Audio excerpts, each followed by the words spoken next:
Thank you for listening to We Have Ways of Making You Talk. Sign up to our Patreon to receive bonus content, live streams, and our weekly newsletter with money off books and museum visits as well, plus early access to all live show tickets. That's patreon.com/wehaveways.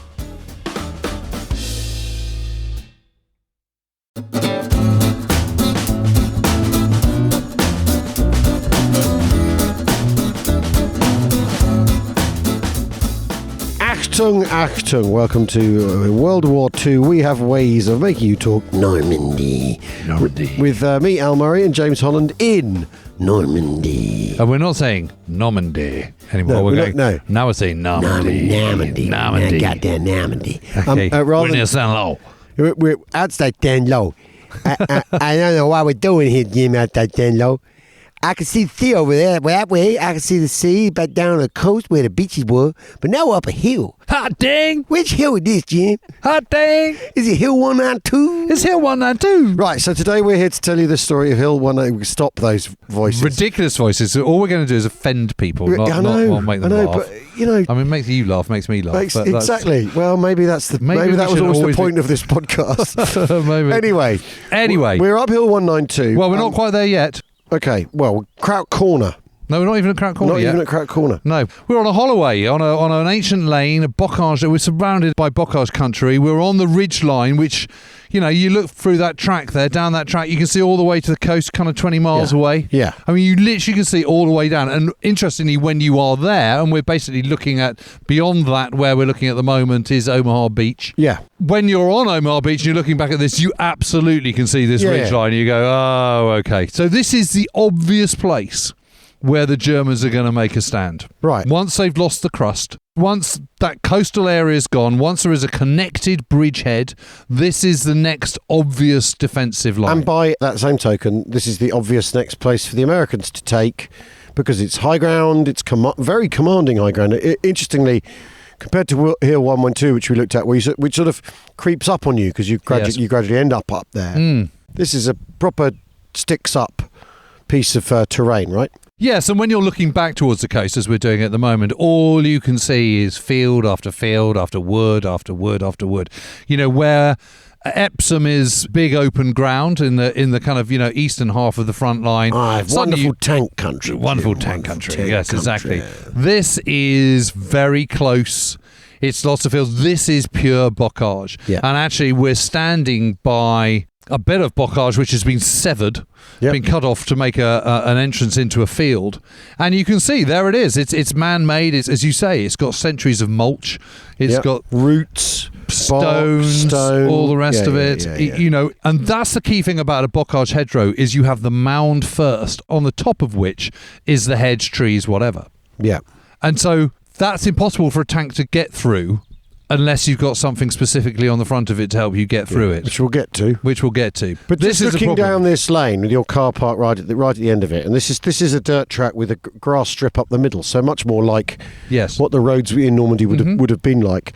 Either side of the road, we have these raised banks. The one on the side of the road we're standing on is at least 2 meters tall, and the other side it's probably 1.5 meters. But that in itself, if you're a tank, you're instantly canalised, as they say, or a vehicle, a soft-skin vehicle. You've got to come up here because you can't go through the field. So rather than see what's around the corner, can't see what's around the corner, and what's around the corner after that. I mean, you know, you want a nice sort of 75mm anti-tank gun behind that hedge over there, don't you? Pointing down the road. Yeah. Hidden, can't really see it. Yeah, you know, you're never going to see that. It's under the tree, so aerial reconnaissance is no good to you from an American point of view. And he'll put 2 rounds in you, and then he'll move to his other pre-prepared position. Yeah, and eventually the infantry get up here, but there's a whole load of other infantry, machine guns at the end of the next field on just over there, and the next field beyond that are all the mortars. So you've got quite flexible defence, and that's a really, really difficult proposition from an attacking point of view. So just a very, very quick recap of what is happening. So 29th Infantry Division have come off Omaha. They're on the western side of Omaha Beach. Yep. This is a Verville draw and all the rest of it. How was their Omaha assault? Pretty bad. Yeah. Really bad. The rough the end of the stick 116th came in straight on one of the strongest points of the whole of Omaha Beach. Yeah. You know, this is where a company of the 116th gets slaughtered and all the rest of it, which we talked about at John McManus. But once they do get off the beach, they overwhelm Omaha Beach on D-Day itself. They push inland with the Rangers, and they then push westwards along the coast road to try and link up with Pontohawk, the Rangers at Pontohawk, rescue them, and then push on again to Grand Camp Maisie, take that and do the link up with the 101st Airborne on whatever it was, the 12th of June, I think it was.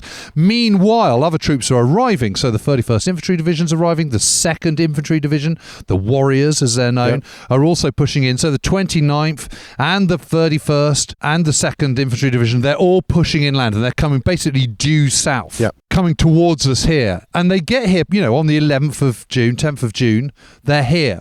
And that's because between the coast and here, there is no real defensive line. Have given up. They've given up. The 716th Infantry Division is just, it's gone. Yeah. The 352nd, what's left of it is retreating back, doing a kind of sort of very loose fighting retreat back here through these villages, through these little towns, all the way up to here.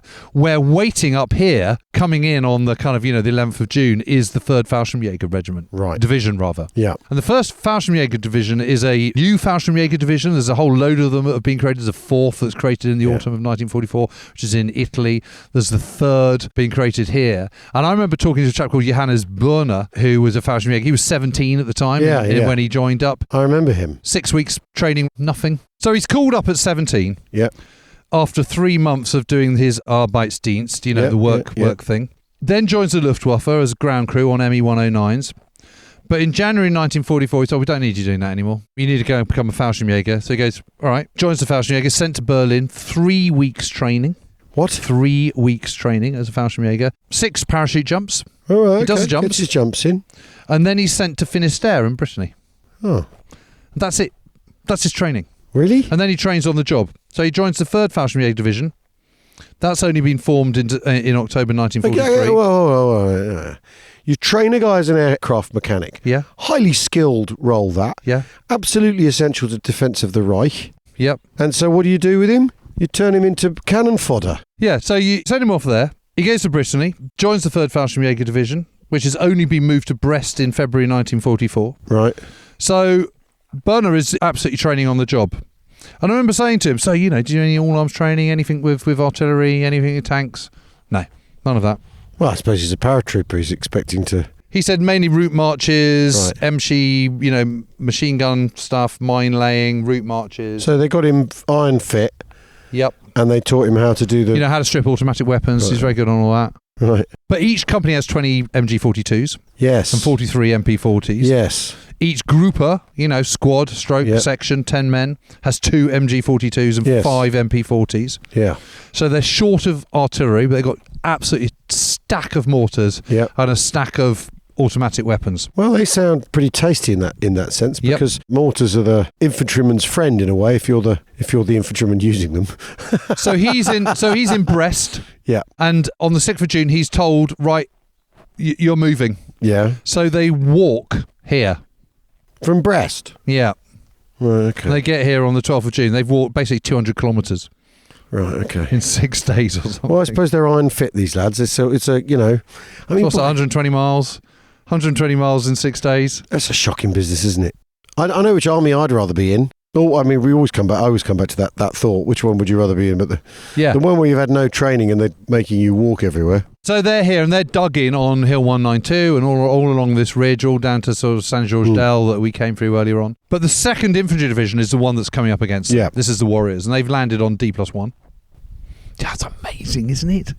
And the whole division in the following day. Yeah. As long with everything else. And again, if it's this thing, if you step away from just thinking about D-Day, how successful is D-Day? Well, I'll tell you, that's how successful D-Day is. An entire division can land the next day at Omaha Beach. Yeah. That's the measure of the success. And the advance up to here, where they get to here by the 12th of June, so, 6 days after D-Day, or 5 days after they've landed, 2 corps.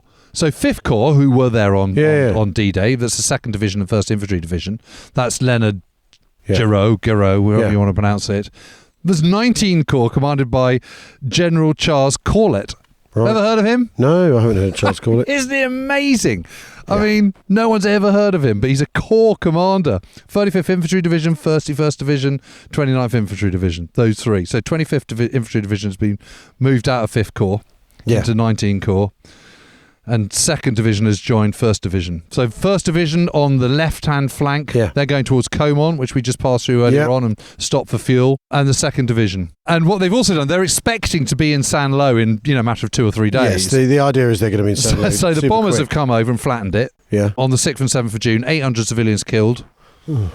Because it's a vital crossroads, and it's the whole point is to stop the Germans using it. Yeah. And they do an unbelievable job of that. And actually, there's some amazing colour photographs of Saint-Lô, and it just looks like Aleppo or Mariupol or something. Complete, So they get here, and they are 2nd Warrior Division, although they're kind of originally formed back in 1917. This is their first combat in the Second World War. They're completely inexperienced. They haven't done anything at all. This is their first combat up here. I mean, on the way, obviously, they're having snipers and all the rest of it, but this is their first battle. And they've been partnered up with the 741st Tank Battalion. Yep. Remember them? Yeah. 32 tanks, only 27 make it to the shore. That's right, yes. I mean, 27 don't make it to the shore, rather. That's right, yeah. And they've since been re-equipped. Of course. Yeah. They're now back to full strength. Yeah. I mean, again, it does come back to this thing of saying, all right, how successful is D-Day? Well, a week later, you've 2 corps preparing to put in a major assault on this important piece of ground. Absolutely. It's incredible. So the Warrior Division is commanded by Major General Walter Robertson, and he is given the job by Garau. Is it Garau or is it Garau? Garau. I don't know. Okay, whatever. I don't know. Okay, 5th Corps Commander. Yeah. He says, take 192. Take the big G, says, come and take Hill 192. So this is this feature just above us. Yep. And again, it's a bit like Hill 112 in so much that it's the dominating feature on this ridgeline, and the ridgeline dominates the position to the northeast of Saint-Lô. Yeah. Get this ridge, Saint-Lô then becomes quite an easy proposition. Yeah. Without it, forget it. Yeah. So they've got to get onto this. But they've had no training with the 741st. It's the same old problem that the British have, with space. Well, it's just it's kind of new infantry, new armour. They don't know each other. They haven't got the colour of each other's jib. They haven't done any training because they've been so busy training on training their invasion, thing, training on invasion, but also training their thing. So rather than training working with anyone else. And Robertson orders the 23rd Infantry Regiment under Colonel Hurley E. Fuller to attack with the 9th Regiment, taking the high ground to the south, and the 38th Regiment in reserve. So that's how they're doing it. Of the 3 regiments in the division, right? So then there's 2 battalions up, 1 back.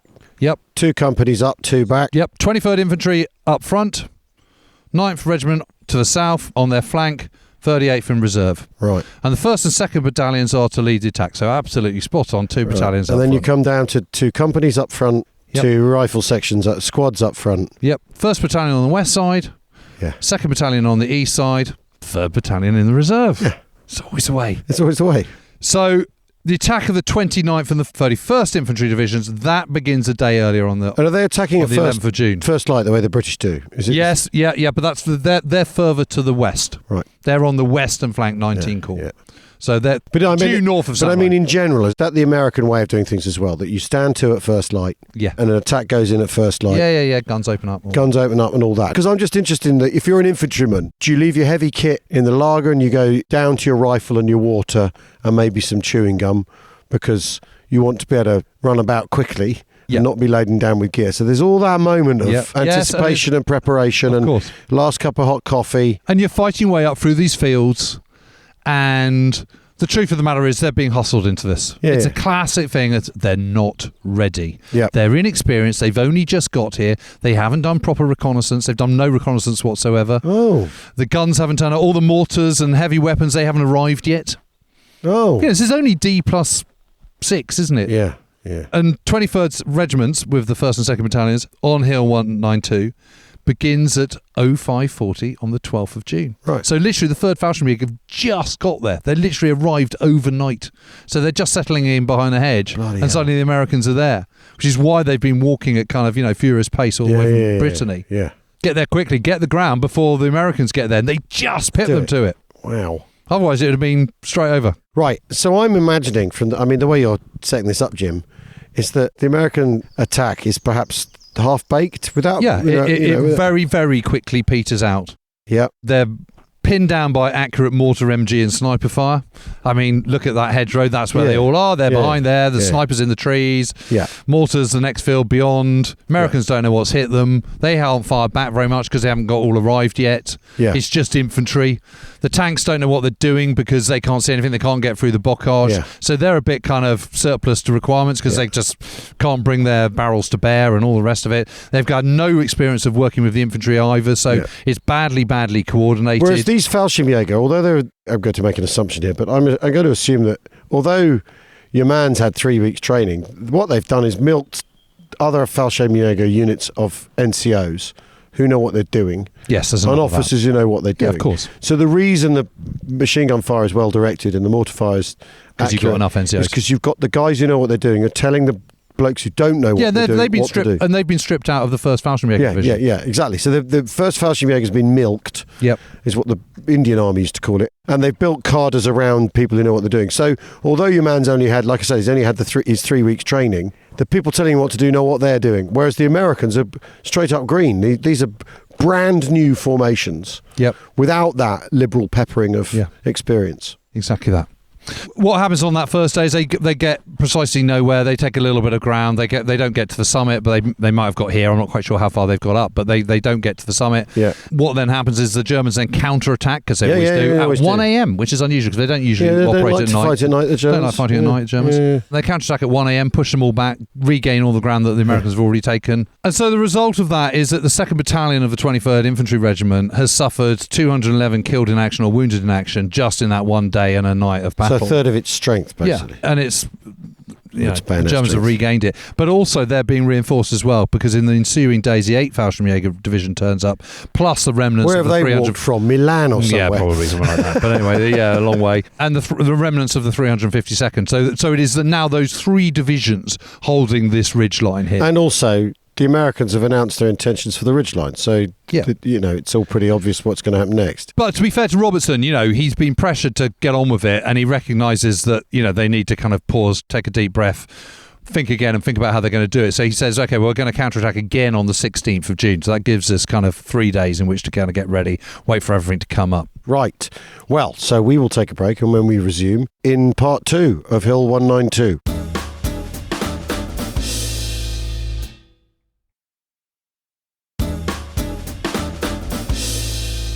Well, welcome back to We Have Ways of Making You Talk Normandy with me, Al Murray and James Holland, and we are up now on the top of Hill 192. Hill 192. I need you to get that goddamn hill, Holland. Yeah, sir, I'm doing my level best.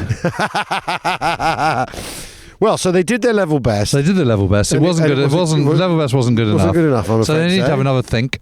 Yeah. They reattacked, as Robertson suggested, at dawn on the 16th of June, rather. Yeah. Huge artillery barrage. The whole of the summit where we are standing now disappears behind smoke, etc., etc. Yeah. Infantry start to advance, but the first leading tank of the 741st gets knocked out by a Panzerfaust. Yep. Then another one. It's the same old story. And although the tanks do fan out, they're struggling to make much progress. Yeah. And you can see why, can't you? Because of the bocage, because they haven't got rhinos at this point. They haven't got, the forks on the front, and they can't get through the hedgerows, and I can completely understand it. And so they're canalised by these lanes. The lanes are very, very easy to defend, and they're getting absolutely nowhere, which then means it's all left to the infantry, who are being hammered by those extra MG42s and extra mortars. Yeah. Company G of the 2nd Battalion managed to get across the River L and beyond to St. George Dell, which we just drove through earlier on. But they're then counterattacked and pushed back into the village again. Yeah. So by the afternoon of the 16th, the 2nd Battalion's attack has once again petered out. And at that point, they just begin digging in and going in for the defence. Yeah. More aggressive action, forget it. Yeah. They need to have a proper think. So on the 16th of June, one rifle company manages to reach the crest of Hill 192, but is immediately counterattacked, as is their wont. So basically here. They get up here, yeah. They manage to get up here, but it's one rifle company. Yeah. That's not enough to hold this ground against the whole 3rd Falschirmjäger Division. Saint-Germain-Dell, which is a bit further on, is attacked by the 9th Infantry Regiment, so not the 23rd Infantry Regiment, and only manages to get 300 yards. So that's not doing very well. they keep kind of pushing and probing away and, doing what they can, and more artillery and tanks trying to work their way through and getting knocked out for another 4 days until the 20th of June. And then the attack is abandoned. And, they've made no headway whatsoever, and it's cost them 1,200 casualties in 4 days. Yeah. That's the hard reality. Yeah. What they need is they need to have a complete rethink, which is what they do. I mean, this is interesting, isn't it? Because I know the Americans, they're not averse to sacking people, are they? So that's all part of the rethinking too, isn't it? Yeah, there's no suggestion of sacking Robertson. There's no suggestion. Maybe lower down the food chain. Yeah, but no one gets sacked at this point. Really? Not in the 23rd Infantry, not in the 9th Infantry, not in the Warrior Division. No one's getting sacked. What they are doing is they're thinking, okay, it's not necessarily the commanders that are the problem. It's that we've done this too quickly. We haven't thought about it. We haven't trained for this. We're not prepared for the bocage, even though we've been training in Devon, etc., etc. And this is, I think, mirroring the experience of the Sherwood Rangers with the 49 Polar Bears or any of the others. This is about, because you haven't trained for this, you've got to work it out. You've got to work it out yourselves. And, what they do in the meantime is more patrolling and more automatic weapons brought up. They do develop the hedge cutter. This is, it's the 30th of June that the conversation comes where Garau.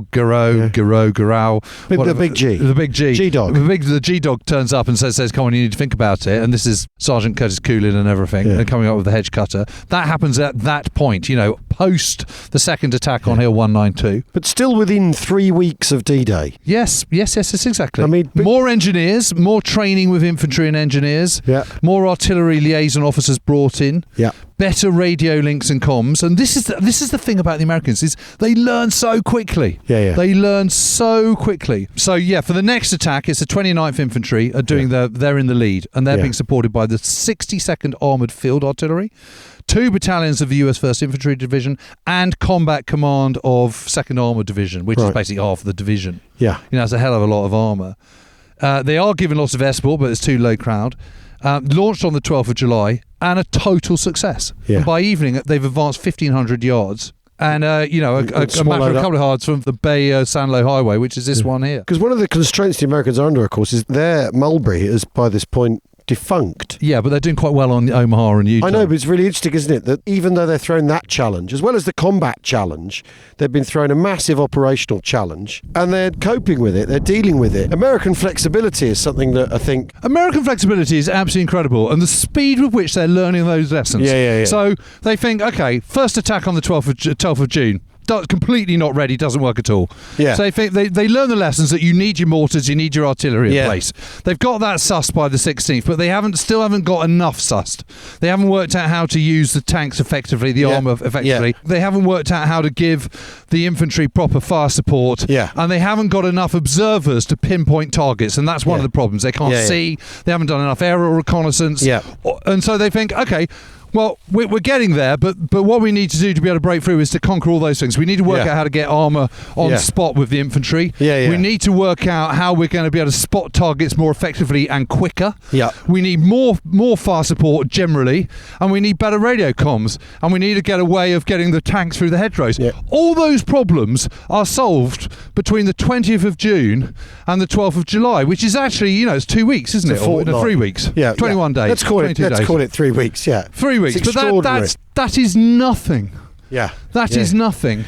And in that time, they've totally turned it all around. But this is also, this is the moment, the 12th of July, they've taken this. The 13th of July is where Curtis Hanson turns up and starts telling, or whatever his name, Hanson Baldwin, or whatever his name was, that journalist. He starts telling Hanson how to do things. Hanson and Baldwin starts saying it's all, well, this is exactly what you want to be doing is this. But this is exactly where I was going to go, is that this campaign is often characterised as sort of fumbling and too slow. And what you've described there is a fumble, yes, but then absolute radical rapid action and the problem turned around and solved almost not instantly, but anything of that order getting fixed in the 3 weeks is mind-boggling. It's mind-blowing, right? I mean, if you just pause here, just look into this field and look at that view.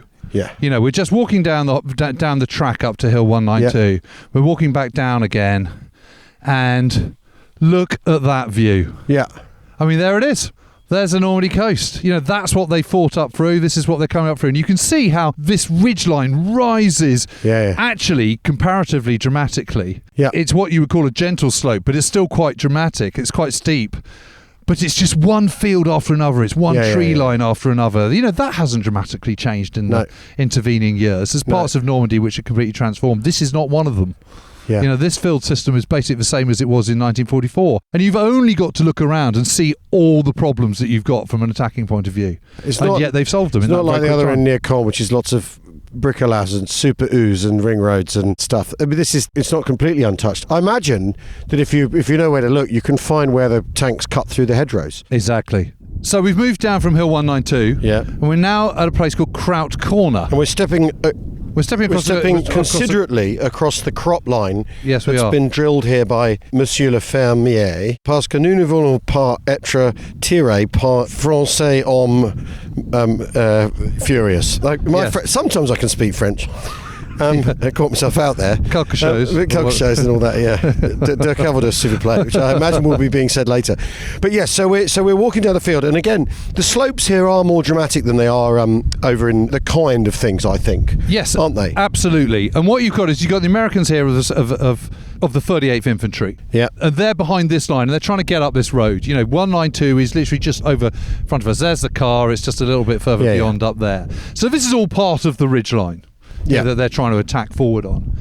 And they can't get past because of Kraut Corner. This is the corner, this here. It's nicknamed Kraut Corner for obvious reasons. Right.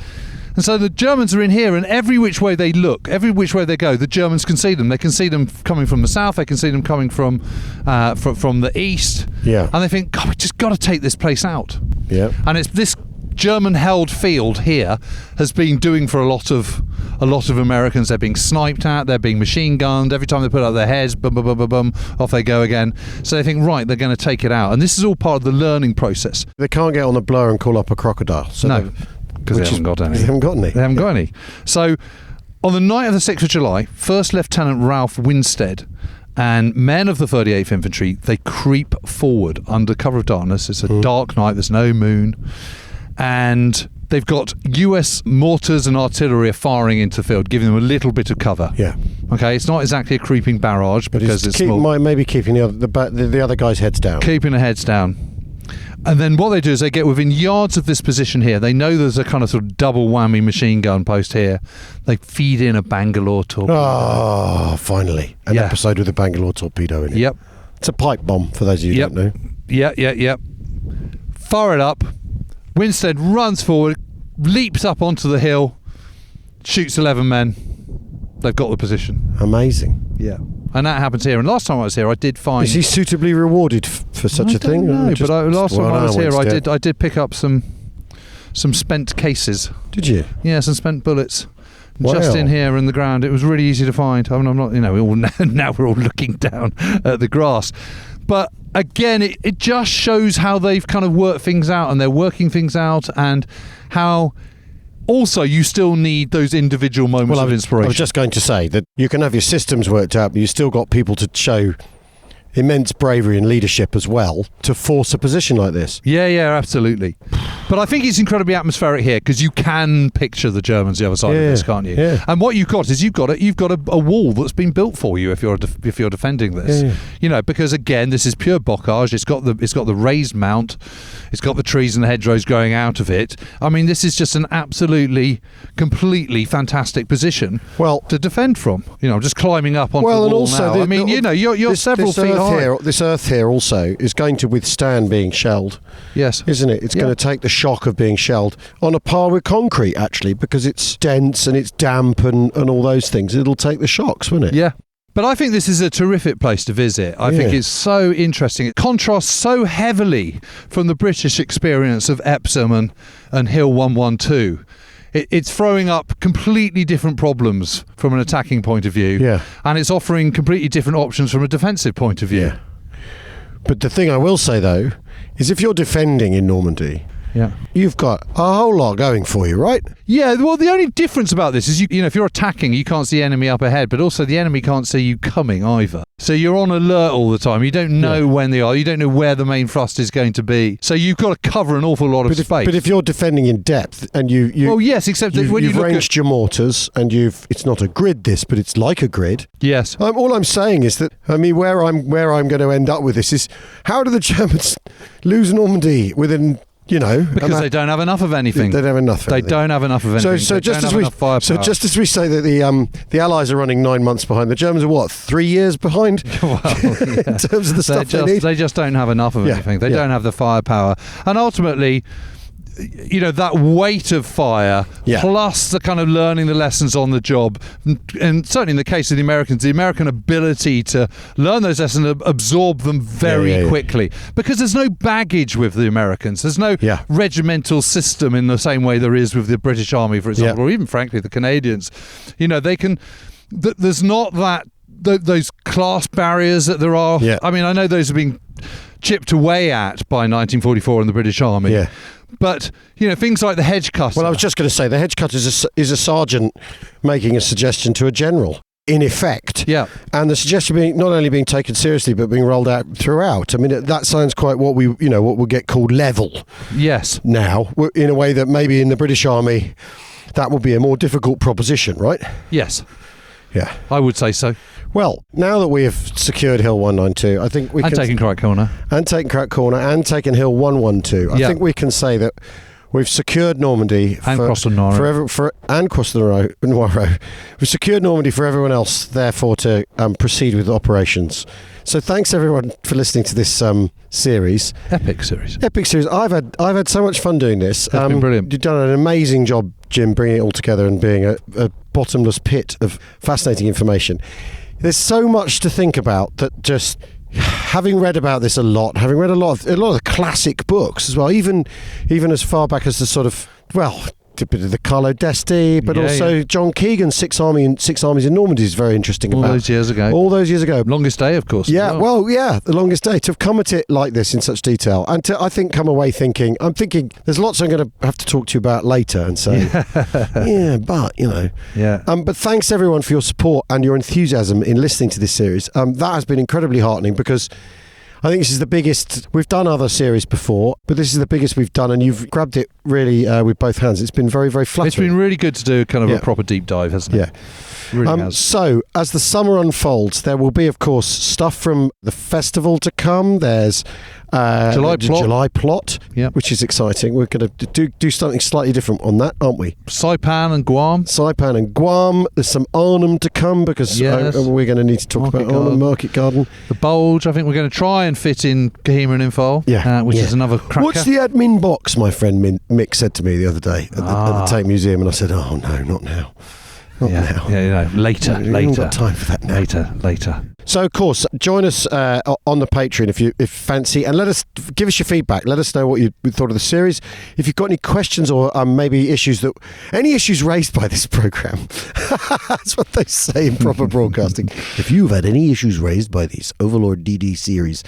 I think the Americans are going to be cross with our rubbish accents. But possibly, maybe that. But do get in touch. And also, if there's anything you'd like us to particularly cover that maybe we haven't, or discuss, or kick the ball around, then do please let us know, either via the Patreon or on Twitter, or join us on a live cast where I think we're going to go on talking about this, because I just keep thinking there's so much to chew on. Yeah, and I think don't let's think that this is the end for Normandy. No. Oh no, we've got more to do. There's more Normandy. We need to talk about the battle at Breville Ridge again. Yes. Now I've got those Windy Gale sketches. I think we need a few more days on the ground, personally. Yeah, we do. So do I. Come back when it's quieter. We haven't got BBC obligations or anything else. Anyway, so join us on our Patreon or subscribe to our Apple channel, Offers a Class. But in general, thank you so much for listening. You've been, we'd be doing this anyway, if I'm honest with you. But you have made this all the more sweet. Gives it a bit more point. Gives it more of a point and makes it a sweeter errand. Yes. Thanks for listening. Cheerio.